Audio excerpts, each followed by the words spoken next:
And now for something completely different.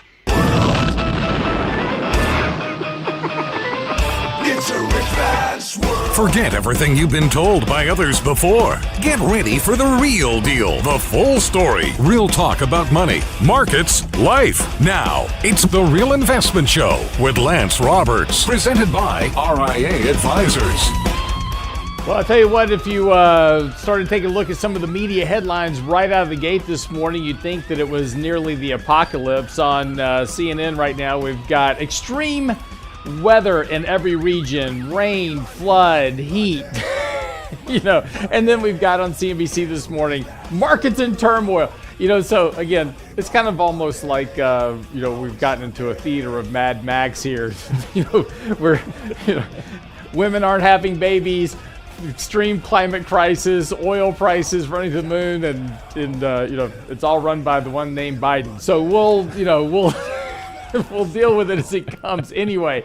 Point is, this morning, of course, while there's no good news coming out of the gate, futures are pointing up a little bit this morning as we start talking about the Federal Reserve this afternoon.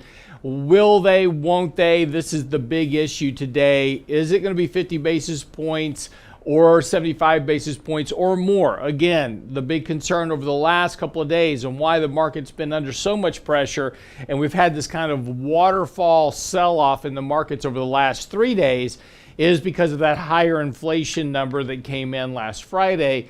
That certainly kind of spooked investors, and particularly now with the Fed kind of committed to battling inflation, the question is how long will they battle inflation? Here's the interesting thing from this perspective.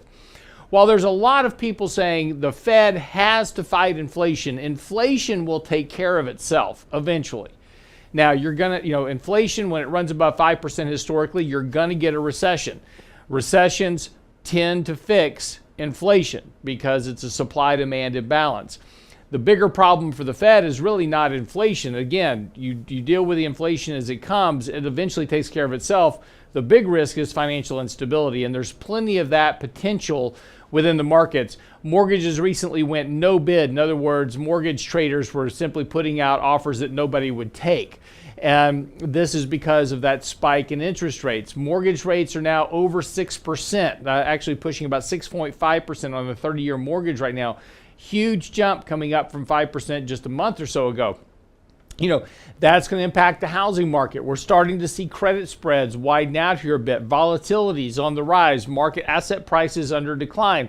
So this is going to be a real challenge for the Fed now in terms of trying to hike rates to combat this inflation headline, which, as I said, will take care of itself. On the other side of the coin, financial instability really is a much more important issue for them because it impacts so much of the economy at one time. As we start to get this recessionary drag in the economy, if you also have a combination of that with financial instability, all of a sudden you get a much bigger problem that you can potentially it can get out of control very quickly, and that's what we saw back during the Lehman crisis. Again, markets were under pressure. We were in a bear market before September, and then, at the wisdom of the FOMC and the Federal Reserve and the bankers, they all decided to force Lehman into bankruptcy, and well, we know how that turned out. So the problem with financial instability is you can get away from you very quickly, and it's very hard to put that genie back in the bottle. So again, one of the questions and one of the things that the Fed has to be considering here is the risk of going too far too fast and hiking rates to the point that something breaks in the economy. Now, again, a lot of people expecting 75 basis points today, some even talking about a 1% hike today to combat inflation. We'll see what they come out with. I kind of suspect we're going to stay with 50 basis points today with a wait and see approach over what's going to happen, get another report or two on inflation before making any further bigger decisions. We'll see what happens. That comes out at 2 o'clock today. Markets are trading up a little bit this morning ahead of that. We'll see if they've been able to kind of hold on to those gains. That's been really kind of a unique challenge for markets over previously, is holding gains. We keep getting these gains and then we immediately sell off at the open. But again, the markets are simply holding above the 200-week moving average right now. That's important. We've had 2 straight weeks of pretty brutal selling here, wiped out all those gains that we had put up on the board over the previous couple of weeks that we talked about getting this reflexive rally. We got that. We talked about selling into that rally, adding a short position. Well, that was fine, and then all those gains got completely wiped out and more as we now are setting new lows for the markets this year and looking to challenge longer-term bullish trends. Now, interestingly enough, it's not just, talking about, equities, but, things like cryptocurrency as an example. This cryptocurrency was supposed to be the alternative currency. It was supposed to be the new gold for investors. It was going to be the offset for inflation. It's really been anything but that. Bitcoin now breaking below its 200-week moving average this morning, trading just around $20,000 per coin. That's a huge decline. Bitcoin was trading nearly at $62,000 just a few months ago. So again, very quickly this year, all those gains from 2021 have now been wiped out, plus more. In fact, you're now trading at levels on cryptocurrencies going all the way back, to 2018, 2019. So again, all these speculative assets that were driven by a massive amount of Fed liquidity, retail investor exuberance, and we wrote articles talking about this would all end the same, and it was not believed, right? Because retail investors were posting, videos and TikToks and being influencers about how to trade stocks for a living, and we're like, this all ends the same way, and it's going to end when liquidity leaves the market, and that's exactly what's happened here. Now, the question, the big challenge for investors is weathering this process and then coming out on the other side of this. The problem is that when you're within a bear market itself and you're in the midst of one, as we are now, you begin to start to trend to think that prices can only go lower. And we're seeing a lot of that impact currently. We're seeing a lot of people talking about, well, prices can only go lower from here. There's no reason prices can go higher. That's actually a good thing. You're getting people extremely bearish here. Now, we're not quite to extreme bearishness. We're getting there, but we're not to that level just yet where people don't want to own stocks at all. We're getting close to that point. We're starting to see more and more of that inflection. But markets are now trading well below 2 and 3 standard deviations below their 50-week moving average. Now, this doesn't happen very often. In fact, there's only a few times in history where you trade to such extreme deviations from long-term means, and that typically tends to denote bottoms in markets and where those opportunities to actually start acquiring assets becomes much more attractive. Again, we're not quite there just yet, but we're probably getting there sooner rather than later. And this is despite the fact, again, concerns about inflation, Fed rate hikes. Those things are very transitory in nature. They change very quickly when something breaks in the markets. And again, it doesn't necessarily mean that asset prices have to plunge. Certainly can go lower from here. And no doubt about that, there's certainly that risk. But again, we're getting to the point in terms of extreme deviations where you are set up here for a fairly decent reflexive rally at least, if not actually starting to find an eventual bottom in the market. And right now, around 3,500-ish on the S&P really seems to be about where markets are trying to target themselves. Again, a bit lower from here. We were trading down towards that yesterday. We've got a little bit more to go there, and that could certainly be a reasonable target. So kind of be watching where this market starts to actually stop going down on bad news and starting to respond to good news. Again, we're not there just yet. Again, too many people are bearish. We've got a lot of bearish sentiment, a lot of headlines out this morning. It's now back to Thunderdome on the headlines in the media. We'll talk more about this and more right after the break. Don't go away.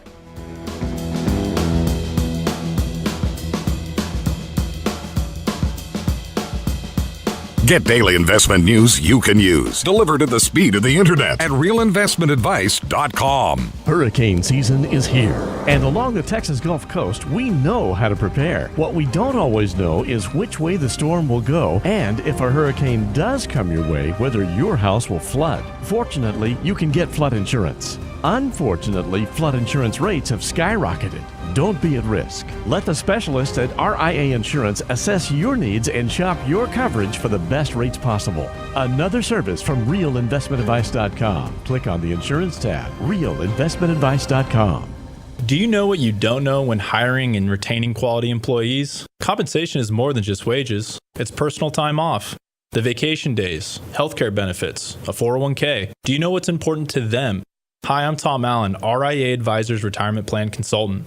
Let us show you how to make the most of an affordable, effective package that will deliver true value for your business and your employees. Call me toll-free at 855-RIA-PLAN or online at realinvestmentadvice.com. Could your job still be at risk? A new normal can still include new obstacles. A severance package can be an emotional as well as a financial decision to consider. Wouldn't it be comforting to review the options for you and your family with an objective financial partner? At RIA Advisors, we're here to help. From severance pay, tax timing decisions to how to maximize unemployment benefits, the RIA team wants to make sure you can do what's best for your family. There's no charge for a consultation, so reach out to RIA Advisors, 855-RIA-PLAN, RIAadvisors.com.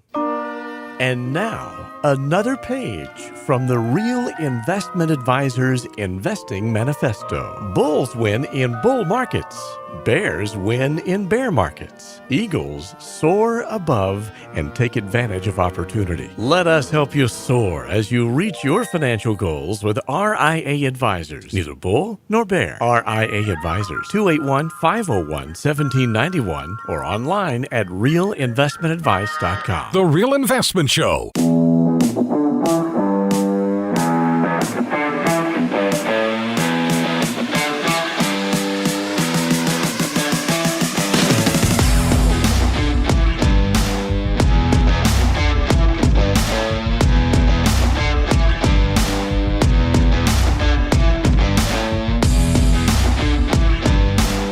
Welcome back to the show this morning.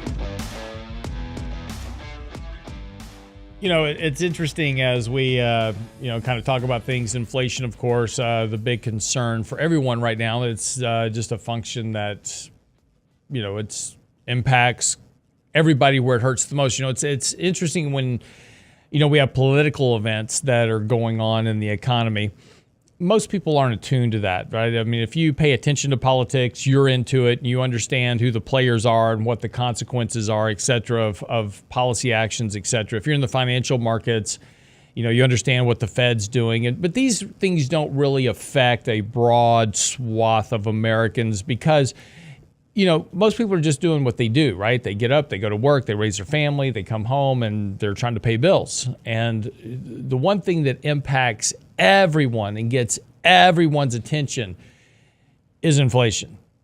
And particularly when all of a sudden they literally can't afford to buy things, this becomes much more noticeable. And again, who do they blame? They blame the guy in charge, right? Whether it's his fault or not is irrelevant. We've talked about, the problem with being president is you just kind of get stuck with whatever happens in the economy, even though you may have had nothing to do with it. And there's plenty of history that suggests that previous administrations are just as responsible for what's happening in the current administration, but we just blame the guy in office, right? So it doesn't matter. You get it. And that's showing up in the presidential rating polls now, some of the lowest ratings of any president on record. Not surprising with inflation running at 8.6% right now. Food prices up, gas prices, depending on where you live, between $4 and $6, $7, $8 a gallon.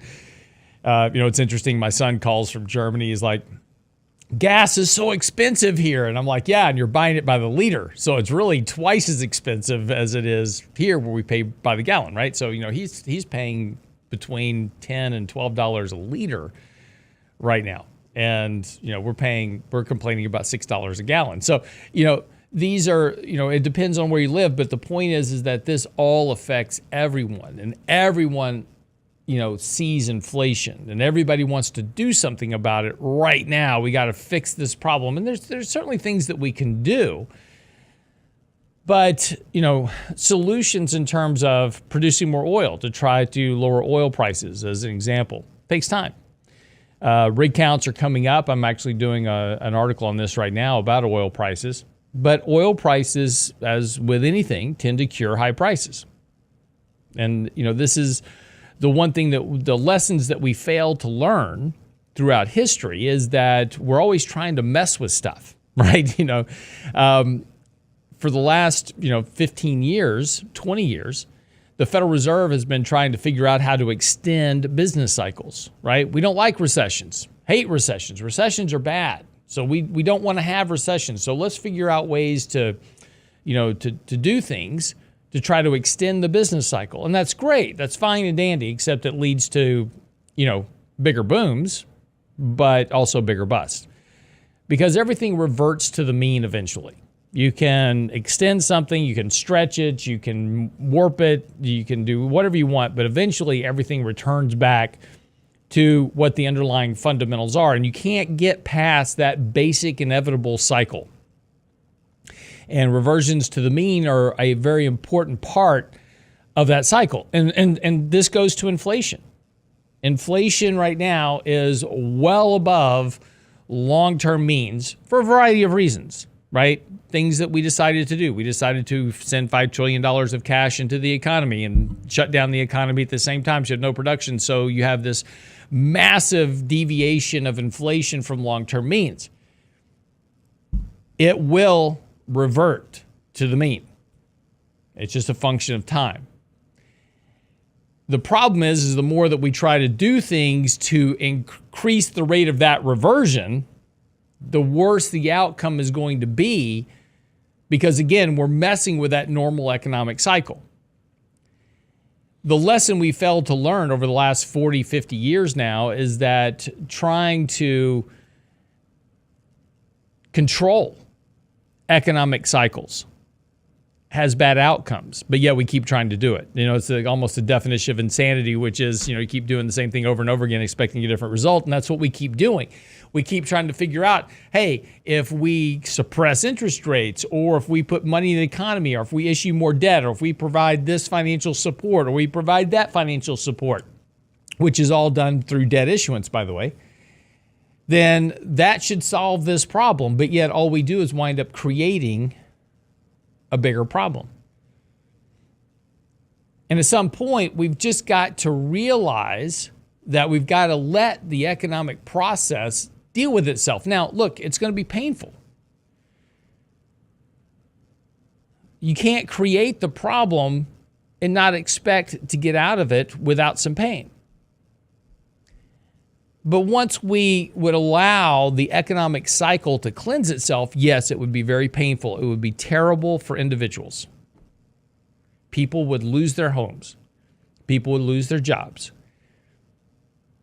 But once you cleanse that excess out of the system and allow the economy to do its work, its Darwinistic processes, strong companies survive, weak companies fail.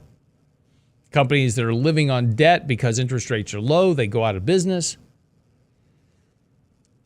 But you get a healthier economy. And you get an economy that provides better prosperity for everyone relative or rather than, I should say, than just a relative few, which is the problem we have now. And then after that, you leave the economy alone and you let it do its work. Business owners, they're the best allocators of capital. As the economy begins to recover, they begin to allocate capital into the economy, but maybe now because there's not this idea that the Fed's going to turn around and bail them out every time they make bad decisions, maybe they're a little bit more prudent about how they allocate capital for longer term growth, better outlooks. And then you allow the economy to simply work through its normal cycle. And yes, you probably have recessions that occur on average, maybe instead of every 10 years, maybe it's every 6 years. Maybe you have a little recession more often, but they're not these devastating economic collapses. They are just these simple reversions in the economy that are removing some of the excesses that get built up during the previous cycle. But you begin to reduce over time, reduce debt, increase better economic outcomes, better prosperity, and a better economy that actually, as I said, benefits the majority of individuals rather than just the few. But again, that's a pipe dream. We're not going to let that. Nobody's going to actually do this, right? We've gotten too used to the idea. In fact, it's an interesting report out this morning by Bank of America. They did their global fund manager survey, and the question is where's the Fed put? And all the global fund managers are weighing in. Well, the Fed's going to come in and start doing, cutting rates and doing QE at 3,500, 3,400, 3,300, 3,200, pick a number, right? Everybody's just now counting down. Great, the Fed's going to hike rates today. Awesome. But when are they going to start cutting rates? And the belief is the Fed's going to cut rates, and the faster they hike rates, the sooner we get to the rate cuts. That's the goal, right? The goal is hike rates until you bust something so you can start lowering rates again. And the faster you hike rates now, the sooner we can get to the rate cuts again. That's what financial markets are banking on at this point. And we could see the Fed potentially hike rates 75 basis points today, and the market love it.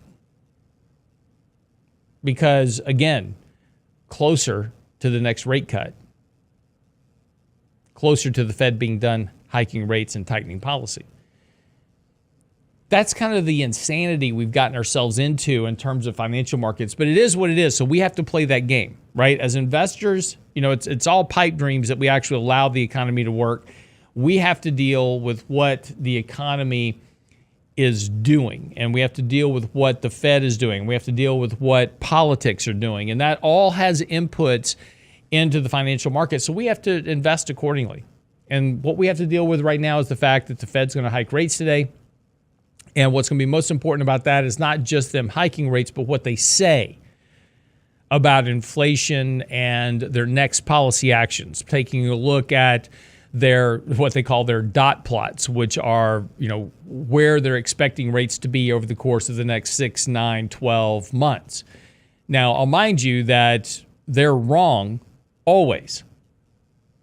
They are the worst predictors of economic outcomes of any economist on record. But, we look to these guys to run monetary policy. They're always wrong. They never get to their targets, right? Whatever their targets are, we never get there. But, they're going to be making these predictions, and the thing will be to look today to see, well, all right, they hiked 50 or 75 basis points today, and now we've moved up expectations, and comments are being made that, hey, they may hike 75 basis points at the next meeting because of where inflation is.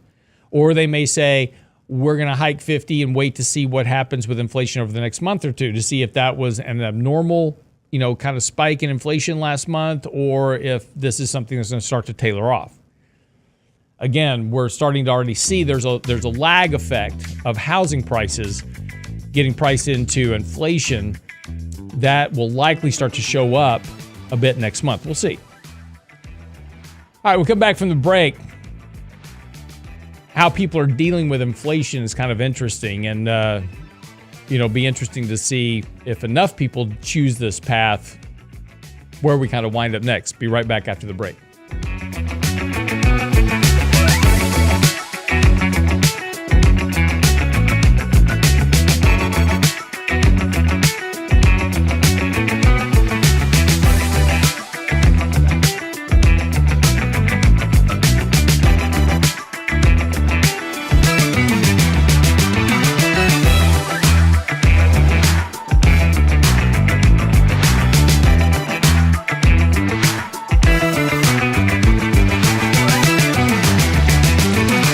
Investment Advice blog. It's required reading for the informed investor. Catch it today at realinvestmentadvice.com. In 1999, a parafiduciary group of financial advisors were busted by corporate giants for trying to operate in their clients' best interest. These men promptly escaped from a high-cost margin environment to the Houston Energy Corridor. Today, still excoriated by their former employers, they survive as protectors of others' fortunes. If you have a problem about preserving capital, if no one else can help, and you can find them right here, maybe you should hire the RIA team. Small businesses are discovering that attracting and retaining top talent come down to more than just salary. In today's highly competitive job market, compensation is more than just wages. Hi, I'm Tom Allen, RIA Advisors Retirement Plan Consultant. Healthcare and retirement plans can make the difference in hiring and retaining the best employees. We can show you how to build an affordable, effective employment package that delivers true value for your workers and your business. Call me toll-free at 855-RIA-PLAN or online at realinvestmentadvice.com. And now, another page from the Real Investment Advisors Investing Manifesto. A passive investment portfolio requires active risk management. It's not a choice, it's necessity. Diversification doesn't protect against risk of loss. Let us actively help you reach your financial goals with RIA Advisors. Neither bull nor bear. RIA Advisors, 281-501-1791 or online at realinvestmentadvice.com. Can't catch the whole show now? Listen to our podcast later at realinvestmentadvice.com. I priced out putting solar panels on my roof. I was curious to see if I could really save some money. It was going to be like 60 grand, including a tax credit to put panels on my roof. And so I calculated it out. It would take me like 32 years to get my money back. The Real Investment Show podcast. That's great, but the things we're providing tax credits to are super expensive things that only rich people can buy. At realinvestmentadvice.com. You know, somebody making 30 grand isn't driving a Tesla. Anyone can sell you insurance, and they'll gladly take your premium dollars. The RIA Insurance Agency can provide you with insurance solutions tailor-made for your needs and lifestyle. Because everyone's assets are different, let RIA Insurance review what you need to protect and how. We won't sell you insurance, but what you need will be a matter of policy. RIA Insurance Agency. 888-915-0780. 888-915-0780. RealInvestmentAdvice.com. Click on the insurance tab. Real Investment Show podcasts are now available from Stitcher Smart Radio at Stitcher.com.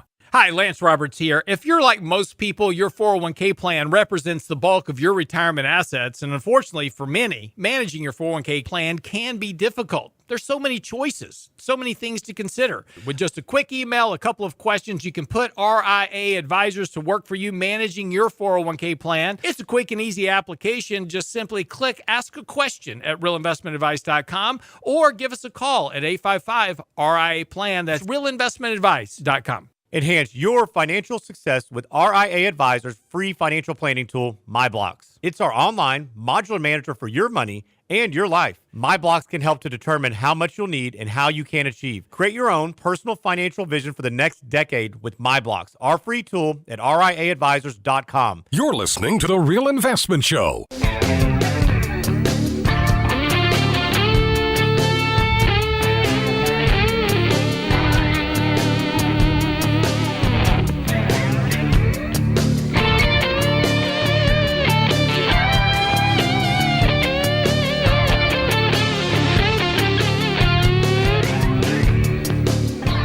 And welcome back to the show this morning.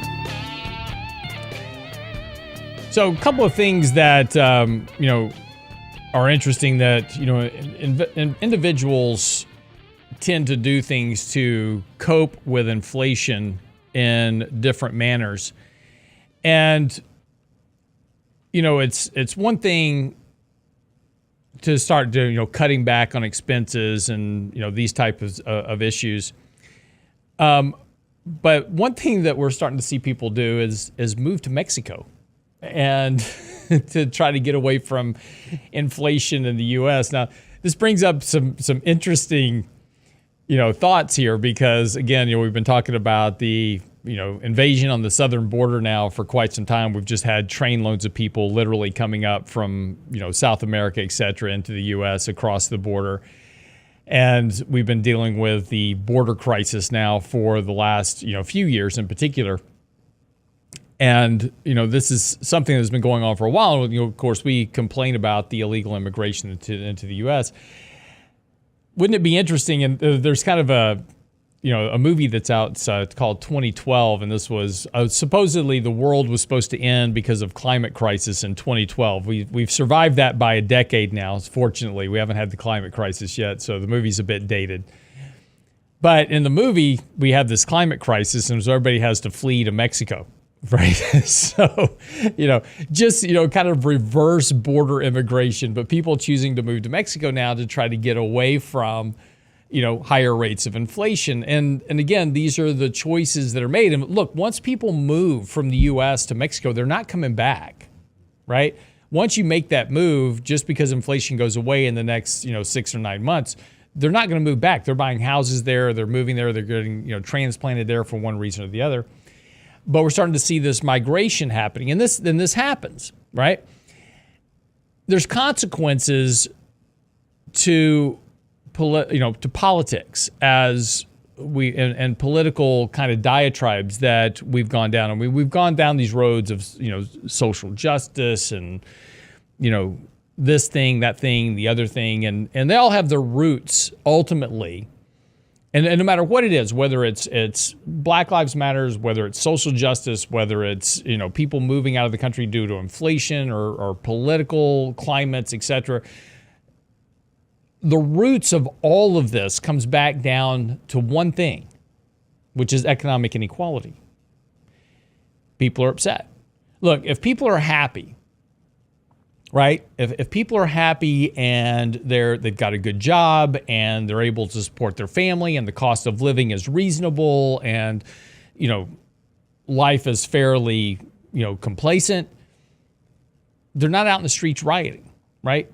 You've got to look back in history and you see all this buildup and tensions as this migration. This really kind of began back in 2000 with and real kind of earnest. After the dot-com crash, Enron, all that was really kind of the roots of the beginning of this movement within the economy that started creating this wealth gap. And again, this is, coming right off the heels of, choices by the Clinton administration to try to limit executive and CEO compensation that just turned on the water faucets for stock buybacks and share compensation and these type of things. And that was the beginning of where we really started to see this wealth gap begin to explode in the country. And then, of course, it really started to kind of come to a head in 2008 during the financial crisis. Because, again, during the financial crisis, the average person's losing their houses, they're losing their jobs, but the rich people are doing just fine. And that's where we saw the rise of, Occupy Wall Street, where, people were finally starting to catch on that Wall Street was getting fat and everybody else was getting, taken out for slaughter. And then, of course, during the Obama administration and going forward from there, we began to see more and more of these, this division within the country, a lot of it with its roots in economic inequalities, depending on cities where you live or states where you live, et cetera. And this has just been this building pressure within the economy. And this is all really kind of fostered down to the very fact that we have a predatory financial system. We have a Federal Reserve that's complicit in creating that predatory financial system. And then we make bad political choices, doing things like shutting down the economy, thinking we can just turn it right back on again, flooding the system with this idea of modern monetary theory that had disastrous outcomes, creating the inflation we have now. And we've got, administrations that are making choices, again, this whole climate change issue, right? If you think climate change is an issue, that's great. Do something about it, right? Recycle, do these type of things. But one of the consequences of what we have now, or the consequence of these actions for climate change that has led to the problems we have now, is, attacking oil companies, limiting permits. We don't want you to drill. You're bad. You're villainous, right? We need to get rid of oil companies. Now, all of a sudden, because we have $6 a gallon gasoline, which was the inevitable outcome of all this, now you've got the president warning oil companies if they don't drill more, there's going to be consequences. You can't force companies to go drill. And you can't force them to drill if you're not going to give them the permits and remove the restrictions to allow them to drill. And even if they do start drilling today, and look, they have been drilling, oil rig counts are coming up. They have been. A couple of years ago, the administration's all happy because we have negative oil prices, right? We finally got them. Boy, we're going to crush these oil companies. Everybody's running out to buy electric cars. Now at $6 a gallon gasoline and, electricity prices going through the roof, it ain't cheap, period. But these are the consequences of the decisions we make. And we make these decisions based on flawed premises to begin with, and then we don't like the outcomes. And again, if you believe in climate change, that's awesome. No problem with that. But the entire premise of how we get from where we were to where we want to be was entirely flawed, and the inevitable outcome is here.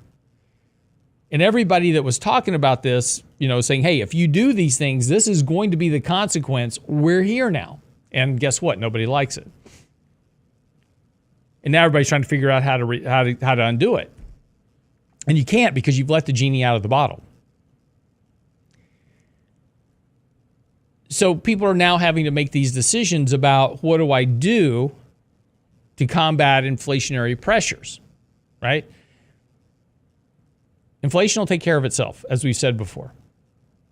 And people are making, and the consequence, and how inflation takes care of itself is exactly through the process of what you see happening, which is people making decisions to buy less, to travel less, to do less things, to save more money, move out of the country. These have economic impacts, not in the short term, but also in the long term. Inflation is one thing. Inflation is controllable. We can do a lot of things to try to control the rate of inflation. Deflation is extremely difficult to control because it's a mindset.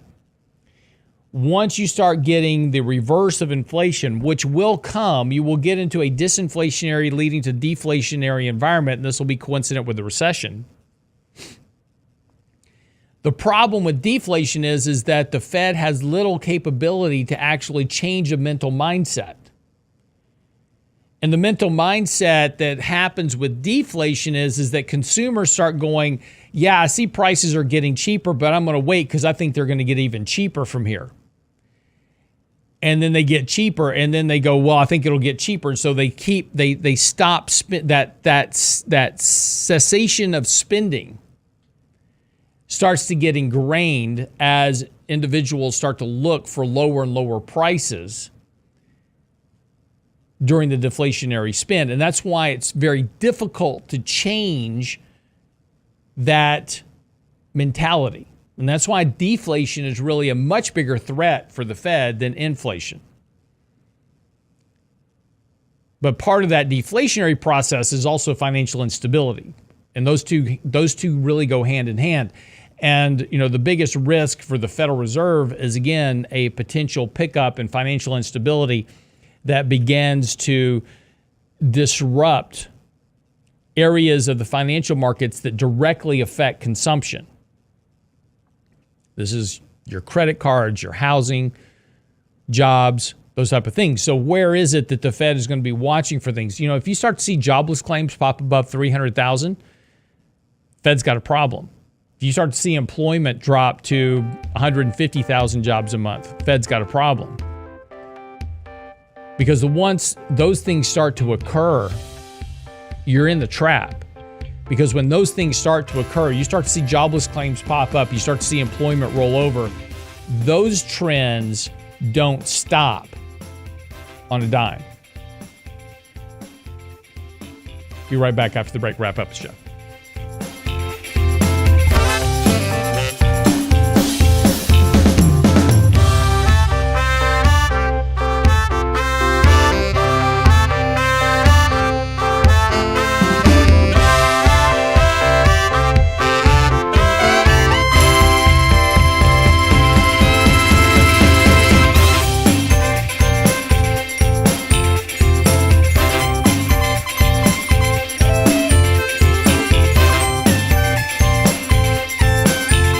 Get daily investment news you can use, delivered at the speed of the internet at realinvestmentadvice.com.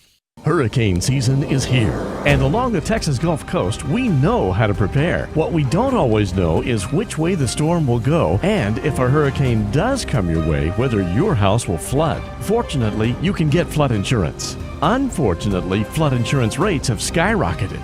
Don't be at risk. Let the specialists at RIA Insurance assess your needs and shop your coverage for the best rates possible. Another service from realinvestmentadvice.com. Click on the insurance tab, realinvestmentadvice.com.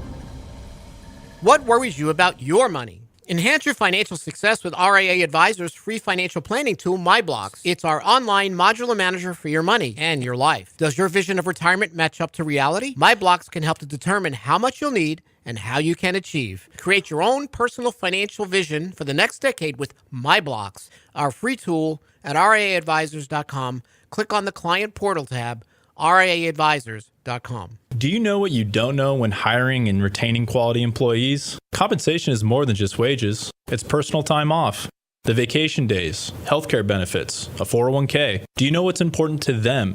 Hi, I'm Tom Allen, RIA Advisors Retirement Plan Consultant. Let us show you how to make the most of an affordable, effective package that will deliver true value for your business and your employees. Call me toll-free at 855-RIA-PLAN or online at realinvestmentadvice.com.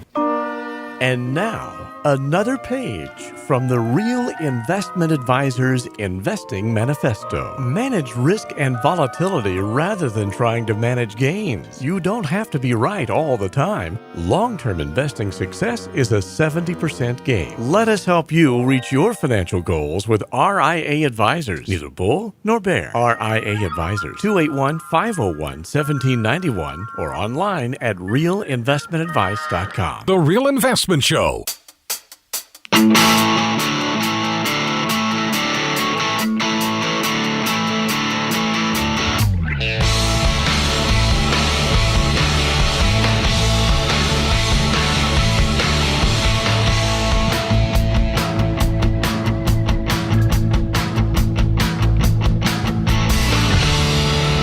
And welcome back to the show this morning.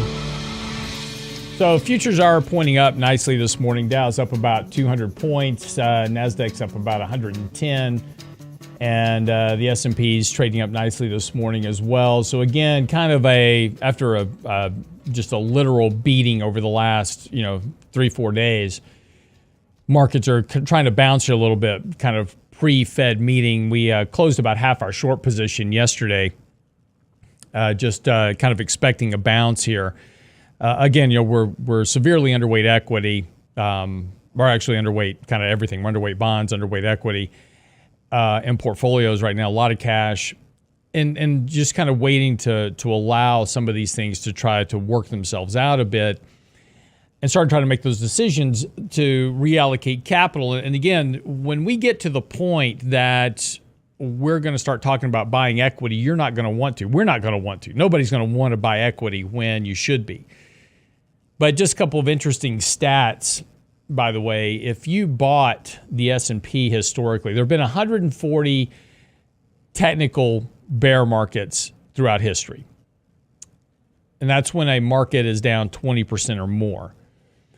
Historically, if you had bought the S&P the day it went into a bear market, you made about 22% over the next 12 months. And the reason for that is that, yes, markets could go lower in the short term, but bear markets tend to be fairly swift, nasty events. That's why they call them bear markets. They maul you, they're quick, they're brutal, and then they go away.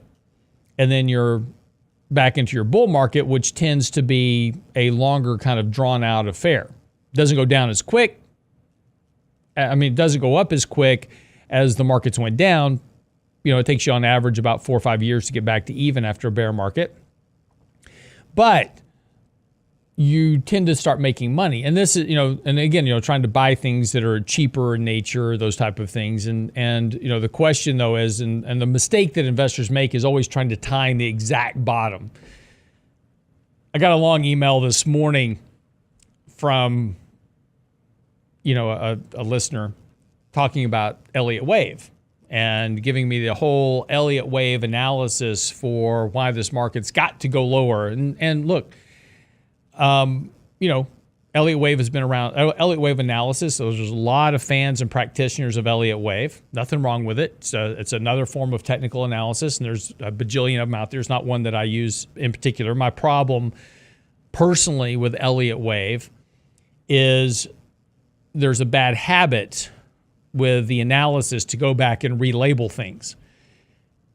And it's like you're in the middle of a decline, like, okay, this is an ABC wave. No. And then the market rallies. Well, no, it wasn't an ABC. It was a 1, 2, 3, 4, 5 wave. And, and so we go back and kind of change labels to kind of fit the narrative of what's happening. And I like things that are more static in nature. This is what it was. This is where I am. And was I right or was I wrong? And what do I got to do from here? That's just me. Everybody's different. But again, a lot of analysis here suggesting that markets can go substantially lower. And look, there's plenty of case to be made for that. Again, just to get back to the 200-week moving average, we've got another, 100, 200 points to fall on the S&P. Now, the problem with, that is that things can change very quickly. And so the problem with trying to time the exact bottom is also just as problematic for investors as trying to get out of the markets. We all want to be in when the markets are going up, and then we don't want to be in when the markets are going down, and that doesn't work on a portfolio management basis over the long term. You can't time the markets that effectively. The problem, as always is the case, is getting back in. Because, again, at the time that you want to be buying stocks, and let's just assume that today marked the bottom of the market and the market starts rallying. Well, right now, nobody wants to own stocks. Nobody wants to buy anything because it's just going to keep going down. We got that feeling that this market can't go anywhere but down, right? The Fed's hiking rates. We've got tighter monetary policy, reducing their balance sheet. Historically, every time they do that, the markets go down. Markets don't generally haven't previously fallen this much prior to the rate hikes and the tightening of the balance sheet. So the markets have been pricing in what the Fed's going to do now in advance. And again, we don't have a lot of history to work with in terms of the markets and Fed changes to balance sheets. They only started this whole QE, QT thing going back to 2009. So we only have about 12 years of history to work with. That's not a lot in terms of the global context of the financial markets going back 150 years, right? And so trying to make assessments and judgments at this point and saying, oh, this market has a lot more to go down because of the Fed is dangerous because we've never actually had a bear market during Fed actions. We've had corrections. 2018, we were down, 19%. 2020, we shut down the economy. Yeah, we were down 35%, but we never broke the long-term bullish trend. We haven't done so now. Right now, we're still within a correction within the bullish uptrend that began in 2009. So even though we're down 20%, we're technically in a bear market because of that's just the arbitrary number we use to mark bear markets. But technically what a bear market is when prices are trending negatively, not positively. And right now, we're still within a long-term bullish uptrend. I know that's hard to put your head around, but that's just the case. So the problem here, again, begins to, determine how we navigate markets. When do we put money back to work? How do we put money back to work? Where do we want to put money back to work? And, these are always the things that we deal with that are the most challenging, because the things you want to buy, right now everybody wants to buy energy, but it's extremely overbought. Oil prices are going to crash with inflation. So when that eventual reversion in inflation occurs, oil prices are going to go right down with it.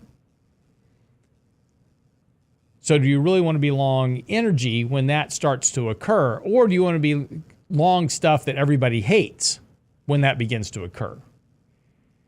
And that's where we've got to really start thinking about portfolio strategy. What is going to be the next asset class? So where do we want to put our money next? Because that's what's going to start to perform in the next iteration of this environment, market, and economy. And that's a tough challenge because, again, you've got to start buying stuff that absolutely nobody wants. But that inherently is the very nature of investing. Buy cheap, sell high, right? We don't do that normally. We get locked into these ideas that are the current mainstream theme at the moment that seem to be accurate because it's working right now. But we've got to look past the now to where we're going to be and start thinking about what happens next and when is it going to happen. And we've got to start preparing for that now. We may be wrong for a while, right? We may be wrong for a good bit. Could be a few months. But there's some pretty clear odds right now that in the next 12 months, inflation will be substantially lower. Oil prices will be lower. Gas prices will be lower. The economy will be, slowing or on the brink of a recession. Next 12 months, the Fed will be cutting rates, not hiking rates. And in that environment, where do I want to be investing? But again, I've got to get from here to 12 months from now. And the big challenge is going to be, how do I start preparing for what I'm fairly certain are going to be the market details in various areas in 12 months. Those things are pretty certain. They're pretty clear. History tells us a lot about what happens next. So the question is, do you start buying today? Do you buy a little today, a lot today? Do you buy a little bit over time? Do you start building these positions? How do you time these things? That's where it all becomes very challenging. But that's what we've got to start thinking through mentally about, looking for those opportunities that are out there and saying, okay, where are we going to next? And again, it's easy to get locked into, and this is the dangerous part, right? It's easy to get locked into, this trend can only go lower from here. There's all these things that are out there right now. The Russia war with Ukraine, what's happening with oil prices, what's happening with the administration, what's happening with this, that, the other thing. And there's nothing good. As I said at the open this morning, we've got the entire story of Mad Max on the brink. World's coming to an end. Can't get gas. It's terrible.